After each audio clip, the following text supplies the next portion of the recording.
म्हणजे काजलला एक वेगळी पद्धतीनं नाश्ता करायचा आहे, तर मी एक इडलीच्या बेटरपासून अजून एक मी तुम्हाला एक नवीन रेसिपी दाखवणार आहे. ती काजलला खूप आवडते. मी घेतलेला आहे तवा. तव्यात घालून घेते तेल थोडंसं, बारीक चिरून घेतलेली कोबी, बारीक चिरून घेतलेला कांदा, शिमला मिरची, बारीक चिरून घेतलेली शिमला मिरची, थोडेसे टमाटे बारीक चिरलेले परतून घेऊया. अद्रक लसूणचा पेस्ट, शेजवान चटणी, चिली फ्लेक्स, सांबर मसाला, लाल तिखट, नमक मिक्स करून घेऊया. तर चला तर मग आता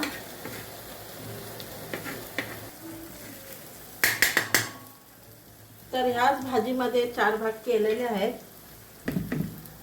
गॅस मीडियम मध्येच ठेवायचा आहे, बारीकवरच ठेवायचा आहे. आणि आता घालून घेऊया इडली बेटर. तर हा इडली खायला खूप छान लागतो. चटणी की जरूरत नाही आहे ना सांबारची जरूरत नाही आहे. तर अशी ही इडली फ्राय खूप छान लागते, करून पहा.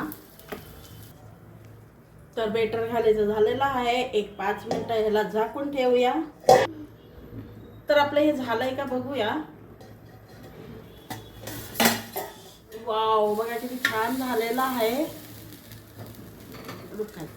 तर हा बघा आपला इडली तयार आहे. वाव, किती छान झालेला आहे बघा. तर अशी इडली कुणाला पसंत आली सांगा भाऊ. तर अशी इतकी टेस्टी लागते आणि इतकं. तर ही इडली कुणाला पसंत आली त्यांनी लाईक शेअर जरूर करा. आणि किती छान झालेली आहे बघा. काय ना सांबारची जरूरत ना चटणीची जरूरत. तर चला तर या खायला.